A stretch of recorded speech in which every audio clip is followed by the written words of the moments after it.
La pobreza infantil en México es una realidad profunda. Hasta el 45.8% de niñas, niños y adolescentes vivían en pobreza en el 2022 y un 9.9% en pobreza extrema. En este contexto, la educación debería ser una puerta de salida. Sin embargo, muchas veces se convierte en una barrera adicional. Entre los 34.8 millones de menores en edad escolar, 6.4 millones no asisten a la escuela y gran parte pertenece a comunidades pobres, indígenas o rurales. Además, más de 4 millones están en riesgo de abandono escolar por factores relacionados con la pobreza, la lejanía, violencia o falta de recursos. Los niños que viven en pobreza descargan menos fondos públicos por alumno y su aprovechamiento escolar es significativamente menor. En zonas rurales y comunidades indígenas, la infraestructura escolar es insuficiente, la conectividad nula y hay altos índices de reprobación y deserción. Por ejemplo, en algunas regiones, 9 de cada 10 adolescentes indígenas no culminan la secundaria. La escolarización promedio de niños pobres está hasta 4 años por debajo de quienes provienen de hogares acomodados. Esto se traduce en menor dominio de habilidades básicas como la lectura y las matemáticas.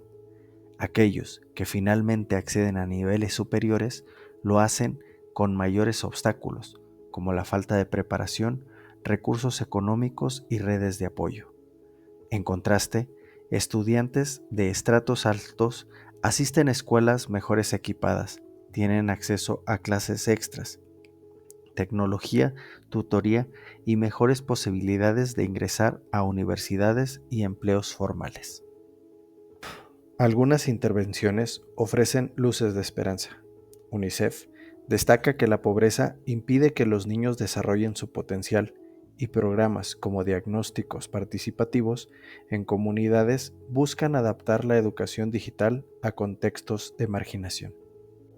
La pobreza influye decisivamente en el acceso, la permanencia y la calidad educativa en México.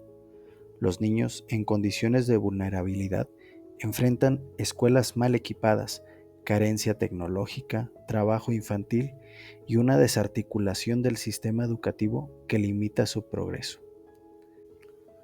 Romper este ciclo exige políticas públicas integrales, intervención sostenida en infraestructura educativa, inclusión digital, atención a la primera infancia y mecanismos que cierren las brechas desde los hogares más marginados.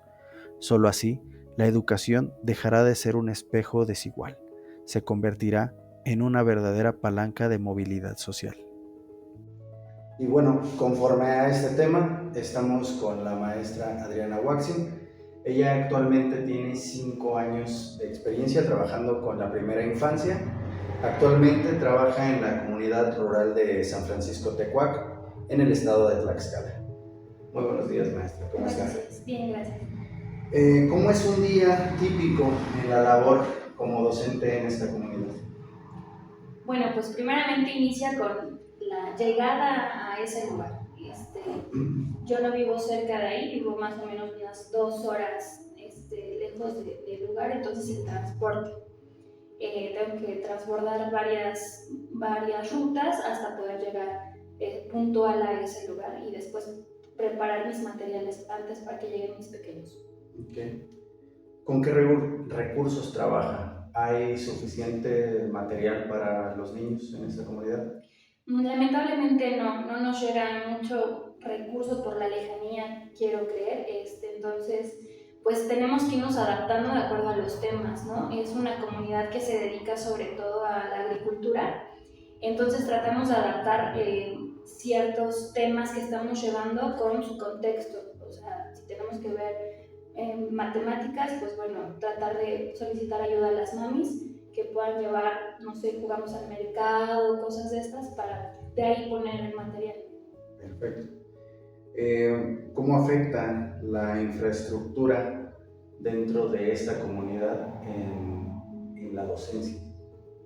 Pues sobre todo en el desplazamiento de aquellos pequeños que tienen alguna alguna discapacidad física, ya que pues tenemos pequeños con estas condiciones. Entonces pues sí es complejo porque los baños no están adaptados, a veces tenemos el patio de tierra, o sea, es complejo sobre todo por la movilidad.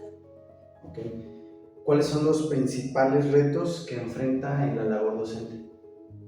Pues en esta comunidad, sobre todo lo que me he percatado es el ausentismo. O sea, es muy raro aquel pequeño que pueda asistir sus días que tiene que asistir a la escuela, sobre todo porque pues las mamis son amas de casa, pero como los papás, la gran mayoría trabaja de albañil, se tienen que ir a otras comunidades y entonces ellas tienen que buscar el sustento de ese día yendo a vender otras cosas y no tienen con quién ir a dejar a sus hijos, entonces se los llevan y faltan bastante y eso merma su desarrollo también en la escuela. Okay. ¿Ha notado alguna diferencia en cuanto al desarrollo cognitivo y de estos niños versus los niños que sí pueden asistir regularmente a clases? Sí, claro, se ve bastante claro cuando el pequeño que asiste con más regularidad aprende ya más cosas a aquel que tan solo en lo social no son tan sociables aquellos que tienen más faltas a comparación a aquellos que ya han tenido más continuidad en sus existencias. Eso llama bastante la atención y se les comenta a las mamis, pero entendemos que también es cuestión personal. Perfecto.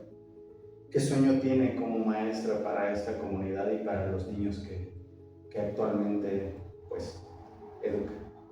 Pues lograr que aspiren más cosas, o sea, que pudieran llegar a una carrera o por lo menos a terminar la preparatoria, una carrera técnica, ya que la gran mayoría de la comunidad, tanto hermanos, abuelos, papás, solamente tienen la educación básica. No tienen más aspiraciones y luego se les llega a comentar qué quieren ser y pues obviamente el contexto es el que jala y la gran mayoría quiere ser esposa, ama de casa, albañil porque es el contexto en el que viven y los papás también solamente dicen es mujer, pues se va a dedicar a ser esposa y mi aspiración es que alguien llegue y diga maestra, soy doctor o soy ingeniero o soy estilista y eso sea la diferencia. Perfecto, muchísimas gracias maestra. Y bueno, aquí tenemos uno de los tantos ejemplos que existen en nuestro país sobre cómo impacta la pobreza en nuestra educación. Mi nombre es Santiago Ibarra y bueno, les agradezco mucho el habernos observado. Muchas gracias, hasta luego.